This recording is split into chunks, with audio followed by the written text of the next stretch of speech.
Welcome back to the Deep Dive. Today we're diving into communication. Effective communication. Yeah, especially in business. But really it applies to, just about everything, wouldn't you say? Absolutely. And we've got a great guide for this deep dive. Oh, yeah. CommunicationCrunch. Secrets to successful communication for sales. I love that book. I know, it's such a good one. And it covers so much. We're going to be talking about the basics. Right. Self-esteem. Oh, interesting. Oral and written communication strategies. Right. Body language. Okay. Even public speaking tips. Wow. So much to unpack. I think it's interesting how the book really frames communication as a skill Yeah. that can be developed. Right. Because I think a lot of people, they think, oh, you're either a good communicator or you're not. You're born with it. Right. But this deep dive may change your perspective on that. Definitely. It challenges that assumption head on. Absolutely. And so before we jump into all the tools and techniques, I want to touch on the book's focus on self-esteem. Oh. Why is that so crucial for effective communication, especially in business? Well, think about it. Yeah. If you don't believe in yourself and what you can do, it's going to show in how you communicate. Right. You might hesitate to speak up. Maybe your presentations aren't as strong, Yeah. They lack that conviction and you struggle to connect with clients. I see. That trust and credibility that's so essential in business. Projecting confidence through how you communicate, that's what the book's getting at. That makes a lot of sense. It's not about arrogance, but just believing in what you bring to the table. Yeah. And the book even offers advice on how to boost self-esteem. Oh, that's interesting. Yeah, there's a section on personal presentation. Okay. I thought that was fascinating. Yeah, that's a good point. It's about feeling good about yourself, Feeling good, that's going to project confidence, energy. When you interact with others, think of it this way. When you feel good, you're more likely to stand tall, make eye contact, speak with conviction, and other people pick up on that. Totally. It's like dress for the job you want, not the job you have. Exactly. But it goes beyond just clothing. Yeah. It's like feeling confident in your own skin. Absolutely. Now, confidence is super important for oral communication. Oh, for sure. Which the book dives deep into. Yeah. How to make compelling presentations, building rapport. And what I thought was really fascinating is it goes beyond speak clearly. Right. It's about actual techniques that help you elevate your communication. Totally. But give me some examples. Okay. So one that's often overlooked Yeah. is the power of pauses. Oh, interesting. People rush through their presentations, their conversations. Right. But if you put those pauses in strategically, it creates anticipation, emphasizes points, gives your audience time to, process what you're saying. I've definitely been in presentations where the speaker just talks a mile a minute. It's hard to keep up. It is, and you don't remember anything. No, and those pauses make such a difference. It's huge. I agree, and then there's vocal variety. Yes. Think about a monotone voice. Oh, so boring. The book talks about experimenting with pitch, pace, volume, a dynamic delivery. Yeah. I actually listened to this podcast the other day, and the host had this, soothing voice. Yeah. And he used these subtle changes in, his tone. Oh, wow. To emphasize certain points. Yeah. And it drew me in. Totally. It's those nuances that make all the difference. And then mirroring. Mirroring. Yeah, where you subtly match the communication style of the person you're talking to. Oh, interesting. To build that rapport, that connection. So if somebody speaks really softly and slowly, I would maybe adjust my speaking style to be more similar. Exactly. You're not you're just communicating on their wavelength. That's such a cool technique. I can see how people would feel more understood. Yes. Comfortable. Absolutely. Now, the book also talks about storytelling. Yes. I have to admit, when I first read that, I was skeptical. I get it, but it's powerful, even in business. It helps us connect with people, on an emotional level. You make information more memorable, simplifying those complex ideas. Okay, now I'm seeing the light, but how do you use it in business? It's not like we're sitting around a campfire sharing ghost stories. It's about weaving those narratives into your, presentations, your pitches, everyday conversations even. Instead of just listing features of a product. Share a story about a customer who used your product and it helped them solve a problem, achieve something, and that helps people connect with it. Yeah, it makes it relatable. Exactly. Now let's shift gears to written communication. Reports, emails, proposals. Yeah. Most people I know dread that stuff. Oh, I know. But the book argues well-crafted written communication that can enhance a company's image and reputation. Oh, for sure. How so? Think about it. Every written piece that reflects your brand. Okay. A well-written email Yeah. shows professionalism, competence, attention to detail. Right. But a poorly written one makes you look sloppy, Yeah. unprofessional. And it's not just external communication, right? No. It's like internal memos, Yes, emails between colleagues. absolutely. That impacts how information is shared. Totally. Okay, so even in today's fast-paced world where we're constantly bombarded with information, Right. taking the time to craft a well-written document is crucial. It really is. Now, speaking of conveying a message effectively, Yeah. let's talk about body language. Oh, interesting. The book dedicates a whole chapter to it. Yeah, It's amazing how much we communicate without even saying a word. I know, right? Posture, hand gestures, eye contact. Mm-hmm. It says so much about confidence, sincerity, even our intentions. Totally. Actions speak louder than words. Right. But sometimes body language can be so subtle, It is. subconscious. Absolutely. We're not even aware of the messages we're sending. And the book breaks down specific cues Oh, cool. and how we can interpret them in different situations. Okay, so, what are some examples? Well, good eye contact Uh-huh. usually means confidence, respect, but in some cultures it can be aggressive Oh, wow. or challenging, you know? Right. Similarly, a firm handshake, Okay. positive in Western cultures, Mm-hmm. but in some Eastern cultures, too assertive. So interesting. So it's not just about knowing, what good body language is. Right. It's about being sensitive to different cultures, Absolutely. the individual you're interacting with. Yes. Now, from body language, let's move on to public speaking. Ooh. This makes most people sweat. I know. But the book acknowledges that fear of public speaking is so common. It- But it emphasizes that it's a skill you can learn. You can Sure. improve with practice. For sure. And I have to say, that is pretty reassuring. It is. And what I like about how they approach it is they're not just focusing on big presentations. Yeah. It could be a small team Right. pitching an idea to a client. So it's not just about being on stage in front of hundreds of people. No, not at all. It's anytime you're presenting info Right. to an audience, whatever the size, whatever the format. That makes it less daunting. Yes. But still, the thought of speaking in front of others is nerve-wracking. It can be. So what are some tips from the book? All right, well, we've touched on this, Yeah. but preparation is huge. Okay. The more prepared you are, Uh-huh. the more confident you feel, and that translates into more engaging, persuasive delivery. So no winging it. No. Rehearse multiple times, get comfortable with the flow, the timing, the delivery. Got it. Okay, so what else? Connect with your audience. Okay. That means eye contact, inclusive language. Tailor your message to their interests, their needs. So it's not just about, throwing information at them. Yeah. You're trying to engage, create a shared experience. Exactly. Body language plays a role here, too. Absolutely. Right, like maintaining good posture, hand gestures, moving around if you can. Yes. It all helps create a more dynamic presence. For sure. Okay, so we've talked about connecting with an audience, Uh-huh. conveying a message effectively. Yeah. Now let's talk about when communication goes wrong. Oh, right. The book goes into detail about the negative consequences of poor communication, especially in business. Right. Why is this so important to address?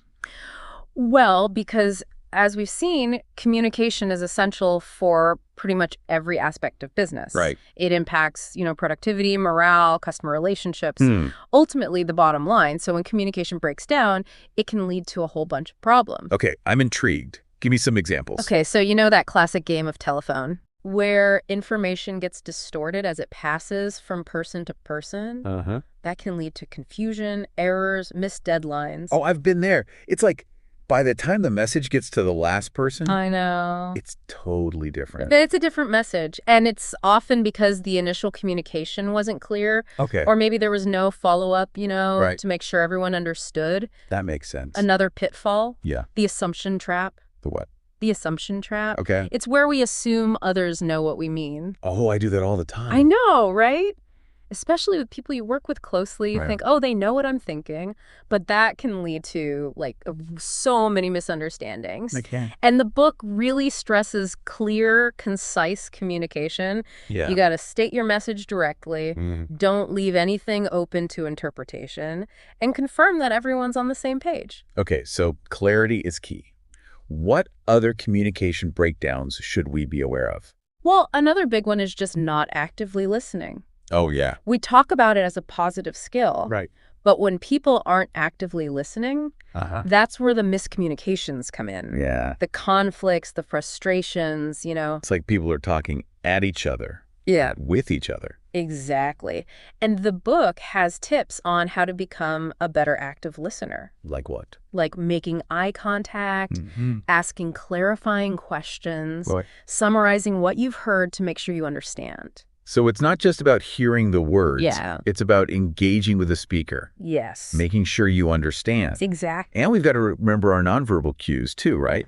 Oh, absolutely. Because if your body language is saying one thing and your words are saying another, Yeah. that creates confusion, Big time. distrust. For sure. Like if you say you're excited about a project, Uh-huh. but you're slouched over, no eye contact, Yeah. they're going to notice that. Right. They'll pick up on it. Totally. Be aware of how your nonverbal communication is impacting your message. Absolutely. So we've covered some common communication pitfalls. We have. But what are the real-world consequences? How does poor communication impact a business? Well, we touched on productivity. Right.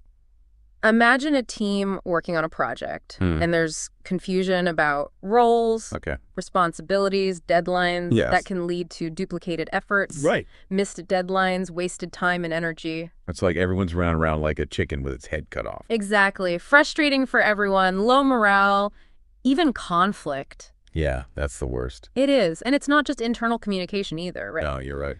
Poor communication with customers, that can be even more damaging. How so? Imagine a customer service rep who gives inaccurate information or doesn't follow up on a request. Oh, Dissatisfied customer, they go somewhere else. yeah. Tell other people about their bad experience. So poor communication can really damage a company's reputation, It's absolute. their bottom line. And it's hard to rebuild trust once it's broken.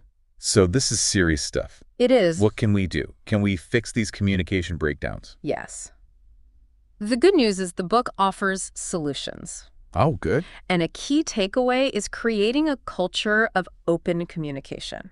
What does that mean? Encourage employees at all levels to share their ideas, concerns, without fear of, retribution. So no more shooting the messenger. Exactly. Create a safe space. People feel comfortable speaking up, sharing their perspectives, asking questions, no judgment. It makes sense, but how do you actually create that kind of culture?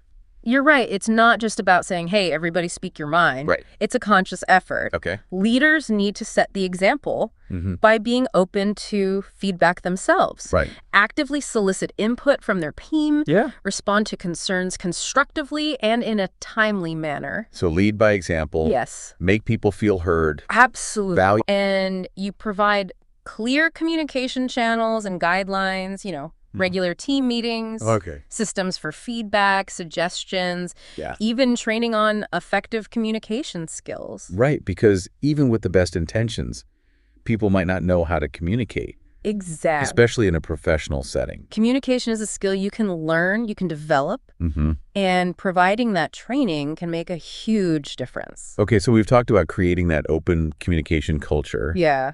But what about those specific breakdowns? Right. What strategies can we use? Well, one of the best ways to avoid those miscommunications, those misunderstandings, is just to check for understanding. What do you mean?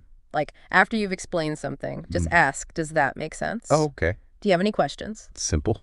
It is, but it can prevent so many headaches later on. Yeah, like closing the loop, making sure the message was received. Exactly. Another strategy is to be mindful of the communication channel. You mean like email versus a phone call versus like a messaging app? Exactly. Different channels for different types of messages, Okay. complex or sensitive topics. Maybe you need to talk in person Right. or on a video call, Yeah, where you can see their reaction. Right. But a quick update, that can be an email or text. Absolutely. Okay, so we've covered a lot, the fundamentals, the impact of good communication, bad communication. Yeah. But there's so much more to explore. There is. Well, we'll have to save that for part 2 of this deep dive. Okay. After a quick break, we'll delve deeper into those specific challenges and strategies for effective communication in the digital age. Sounds good. Stay tuned. Welcome back to our deep dive into effective communication. We sure have covered a lot of ground. We have, from the fundamentals to self-esteem to those strategies for oral and written communication. Right, and how those breakdowns can really hurt a business. But before we jump back in, I want to remind everybody, CommunicationCrunch is all about giving you actionable strategies Yes. to become a better communicator in business and in life. Exactly. Not just theory. It's about giving you the tools to actually improve your communication. Totally. So let's go back to those communication pitfalls. Okay.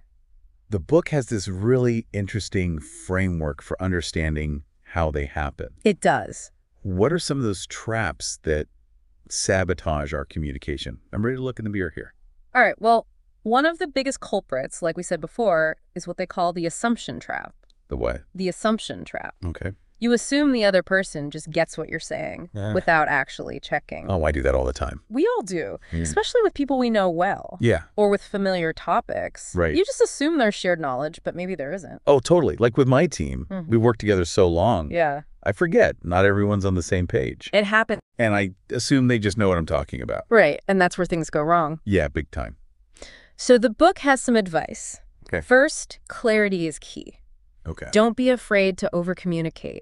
Really? Especially important info. Okay. State your message clearly, concisely, in language everyone understands. So no jargon. No. Be specific. Uh-huh. Leave no room for interpretation. Okay. And this is really important. Check for understanding. Okay. How do you do that? After you've said your piece, Yeah. just ask, does that make sense? Oh, okay. Do you have any questions? That's so simple. It is, but it can prevent so much trouble. Like closing the loop, right? Exactly. Making sure they got the message. Now, another pitfall. Yeah. The information overload. Oh, tell me about it. Especially in today's world. It's everywhere. Emails, texts, social media, Right. news updates, it's constant. I feel like I'm drowning in information sometimes. It's overwhelming. It is. I just want to unplug, I know, but we can't always do that. especially in business. No. So what can we do? Yeah. How do we manage all this information? Well, the book says prioritize. Okay. Be selective about what you consume. Uh-huh. Unsubscribe from those emails you don't need. Okay. Turn off notifications. Create those time blocks for focused work. No distractions. Exactly. Be more intentional with our time. Yes. Easier said than done, though, right? It takes practice, for sure. It does. The book's not saying become a robot. Right. It's about finding what works for you. Finding that balance. Yes. And be clear about your communication preferences. Okay. Let people know how and when you want to be contacted. Like set boundaries. Yes. Okay, so if I'm working on something Yeah. and I don't want to be interrupted, Right. I can tell my team, hey, I'm going offline for a few hours. Exactly. No emails, no messages. They'll know not to expect a response right away. I like that. Yeah. So we've talked about the assumption trap, the information overload. Right. What else? What other pitfalls? Well, there's the emotional disconnect. The emotional disconnect. Yeah. When you fail to connect with your audience on that emotional level, Oh. you know, it's not just about the information. Right. It's about how your message makes them feel. You can get so focused on the task, I know. you forget about the human element. Exactly. And that makes you seem, cold, impersonal, even insensitive. It can. And then it's harder to build rapport. Yeah. Persuade people, even just have a conversation. Okay, so how do we avoid this emotional disconnect? Well, the book says be mindful of the other person's perspective. Okay. See things from their point of view. Uh-huh. Understand their needs, concerns, acknowledge their emotions. Put yourself in their shoes. Exactly. And be more expressive yourself. Okay. Don't be afraid to show your own emotions. But isn't there a danger in being too emotional? That's a good question. Especially at work. There's a balance, for sure. Right. You don't want to be unprofessional, but you don't want to be a robot either. So find that sweet spot. Yes. Where you're authentic but professional. Absolutely. And choose the right time and place for certain emotions. Save the tears of joy for outside of work. Exactly. Now, speaking of connecting emotionally, let's talk about storytelling. Oh, yeah, we touched on that earlier. We did. I want to delve deeper. Okay. How do we use it effectively in business? Well, Like we said, stories grab our attention. They engage us emotionally. They make information stick. They help us connect on a deeper level. Yeah. And even make complex ideas easier to understand. Oh. Think about successful brands, leaders. Yeah. They often have a great story. Right, that resonates with people. It creates that connection, that loyalty. It's like explaining something complicated. Yeah. You use an analogy or a real-life example. Exactly. So relatable. The book has tips on crafting those compelling stories. Wow, cool. Focus on the human element. Okay. Vivid language. Yeah. Create a narrative arc. Okay, I'm thinking about the most impactful presentations I've seen. Yeah. The ones that really stuck with me, they told a story. Right. Made me feel something. It's not just for presentations, though. Oh, right. You can use it in conversations, emails, social media, anytime you're trying to connect. Weave those narratives in. Exactly. Make it engaging and memorable. Okay, now let's talk about public speaking. Oh, boy. A challenge for many. It is. I get nervous just thinking about it. The book offers strategies for overcoming those nerves. Okay, give me all the tips and tricks. I need them. All right, well, we've said it before, but preparation is key. Right. The more prepared you are, Mm-hmm. the more confident you'll feel, and it'll show in your delivery. So no whimming it. No. Rehearse multiple times. Uh, Not just memorizing. okay. Getting comfortable with the flow, the timing. Right. Practice in front of a mirror. Record yourself Oh, that's a good idea. so you can see how you come across. And find areas to improve? Yes. Practice makes perfect, or at least more confident. Exactly. And know your audience. Okay. Who are they? Yeah. What are their interests, needs, expectations? Right. Tailor the message. Yes.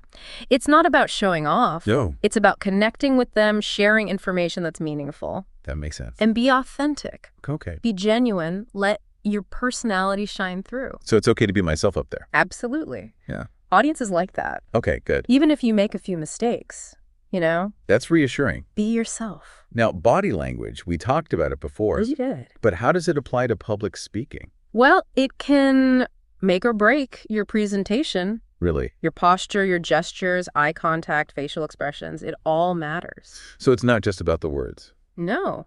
The book says use body language to reinforce your message. Okay. Connect with the audience. Like how? Good posture, confidence, authority, Uh-huh. eye contact with different people creates connection. Right. Hand gestures can emphasize points. I can see. It's all about using it naturally, authentically to support what you're saying. Okay, all of that makes sense, but what about the nerves? The nerves. Yeah. Any tips for managing that stage fright? Oh, well, one thing you can try is reframing those nerves as excitement. Right. Instead of, I'm nervous, say, I'm excited to share this. Shift your mindset. Yes.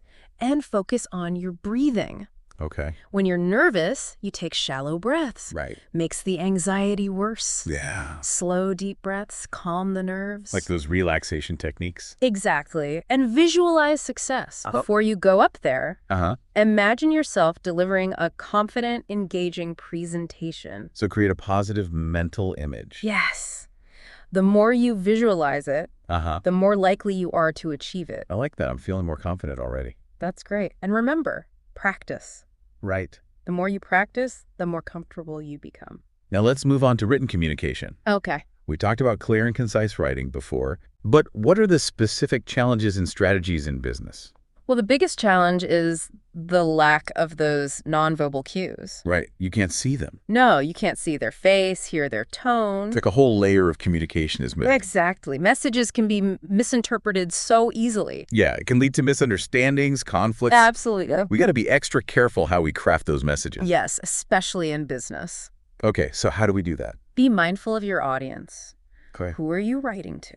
Nah. What's their understanding of the topic? Yeah. Their expectations. So it's like public speaking, tailor the message. Exactly. And be clear about your purpose. Okay. What are you trying to do with this message? Inform, persuade, Yes. instruct, connect. You might adjust your tone, style, formality. Right, depending on the purpose.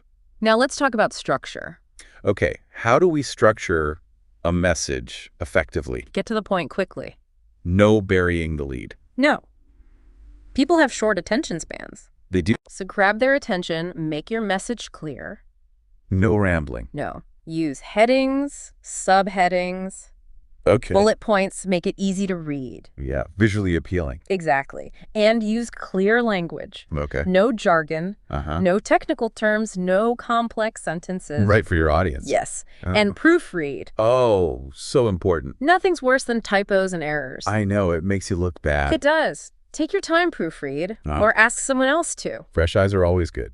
Now let's talk about email etiquette. Oh, good one. It's a minefield. It is. What are the rules? Be professional Okay. in your tone, your language. Uh-huh. No slang, no emojis. Okay. Especially with clients. Keep it formal. Yes. Oh. Mind your subject line. Okay. Make it clear, concise. Uh-huh. No all caps, no exclamation points. What urgent? No. And in the email itself, Yeah. be clear about your purpose. Uh-huh. State your message up front. Oh, yeah. Ramble. Right.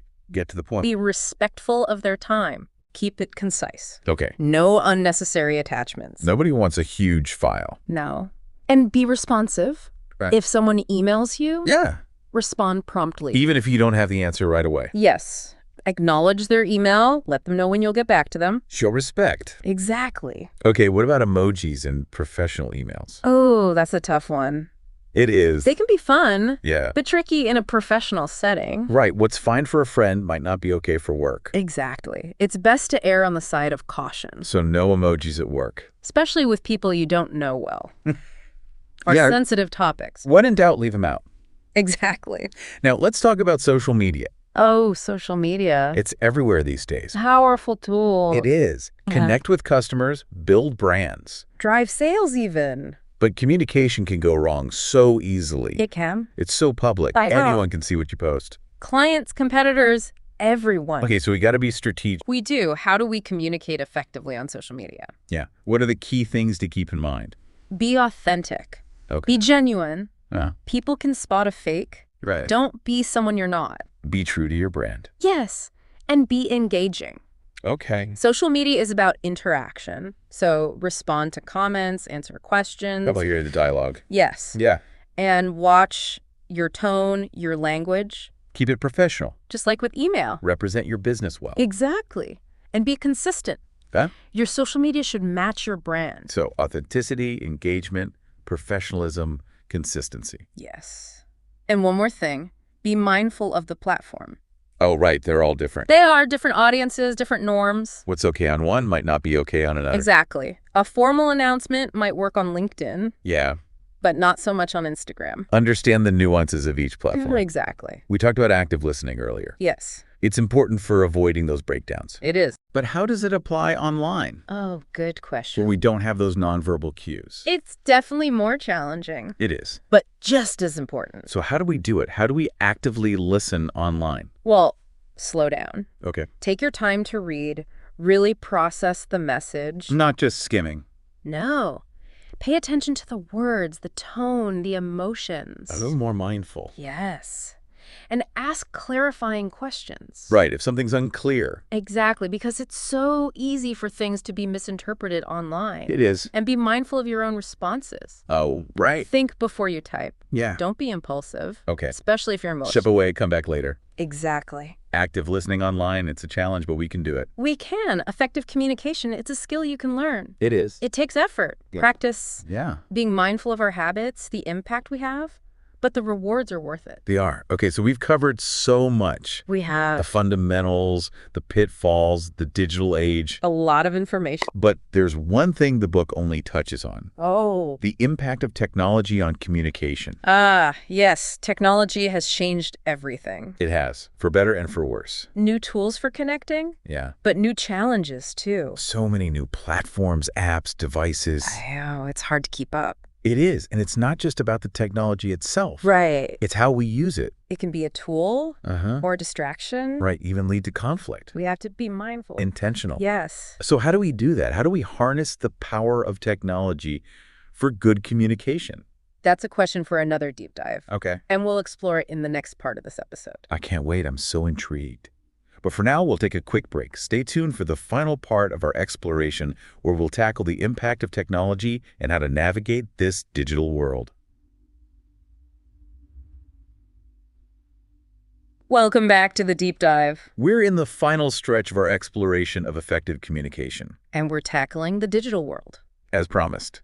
So much of how we communicate these days is online. It really is. Emails, texts, social media, video calls. It's a whole different world. It's changed so much. Even from a few years ago. I know. And what's interesting is CommunicationCrunch. Great book. Yeah. It was written before all of this really exploded. Before the digital age, yeah. So we're kind of extrapolating here, applying these timeless principles to, this rapidly changing landscape. It's a fun challenge. It is. So where do we even begin? Well, one of the biggest differences online Yeah. is that lack of nonverbal cues. Right. We don't have body language, tone of voice. It's all missing. It is, so things get lost in translation easily. So easily. An email can be misinterpreted, a text taken out of context. Uh-oh. A social media post can go viral for all the wrong reasons. Exactly. So that's why being clear and concise is even more important online.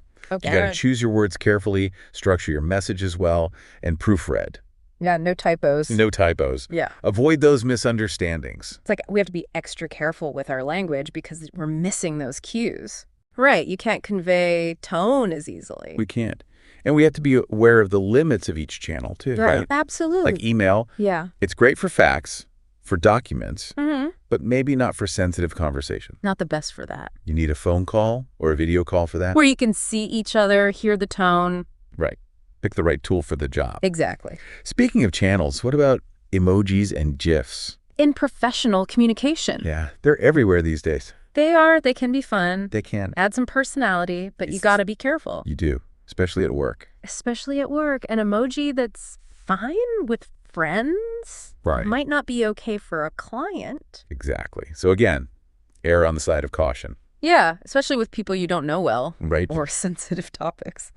Okay, so when in doubt, leave the emojis out. For sure. But sometimes emojis can help with tone, right? They can. Like if you're being lighthearted, a smiley face can help. So it doesn't seem serious. Or sarcastic. Right, but you got to be aware of your audience, the context. And the potential for misunderstanding. Exactly. It's a judgment call. Yeah. Now, information overload. Oh, yeah, that's a big one. It's a problem in general. It is. But it's amplified online. Absolutely. Emails, notifications, news, ads. It's constant. It never stops. It can be so overwhelming. It can. It's like our brains can't keep up. I know, always trying to process everything. So how do we manage it? How do we not let it take over? Well, be mindful of what you consume. Okay. Unsubscribe from those emails you don't need. Turn off notifications. Limit social media. Yes. Set those boundaries. It's about taking control of your digital world. instead of letting it control you. Exactly. And be more proactive about finding the information you need. Okay, so how do we do that? Well, you could set up Google alerts. For specific topics. Yes. Follow experts on social media. Subscribe to newsletters, podcasts. That makes sense. So be intentional. Yes. Choose what you consume. Now, let's talk about trust. Trust. Yeah, it's so easy to connect online. It is. But it's also easy to hide. True. Create a persona. That's not really you. And with all the scams, the fake news, Right. trust is more valuable than ever. It is, so how do we build it? Be authentic. Be transparent. Okay. People can spot a fake. They can. So don't try to be someone you're not. Be genuine. Yes. And if you're a business, Yeah. be clear about your mission, your values. No hiding, no misleading. No. Transparency is key. And what about personal interactions online? Building trust takes time. Okay. Consistency, follow through. Be reliable, be responsive, be true to your word. So show up. Be consistent. Yes. Demonstrate that you're trustworthy. What about being vulnerable? That can help. Right. Let people see the real flaws and all. It builds trust. It can, because it shows you trust them Yeah. enough to be vulnerable. That makes sense. It's the foundation for a real connection. So we've covered a lot in this deep dive. We have, from the basics to the pitfalls to the digital age. But as always, I want to go deeper. I know you do. There's always more to explore. Unanswered questions. Yeah, like what happens as technology keeps evolving? Oh, that's a big one. AI, virtual reality, augmented reality. How will those change how we communicate? Nobody knows for sure. It's both exciting and a little scary. It is, but I think the key takeaway Yeah. is that the fundamentals of communication, those stay the same. They do, no matter what. Be clear, concise, respectful, empathetic, listen actively, be mindful of those cues. Right. Tailor your message to your audience. Timeless principles. Yes. for any situation. Well, I think that brings us to the end of our deep dive. It does. We hope you've learned some valuable insights And practical strategies. that you can use in your own life. Absolutely. And remember, communication is a journey. Not a destination. Keep learning, keep practicing. Connect with others. In meaningful ways. We'll see you next time on The Deep Dive.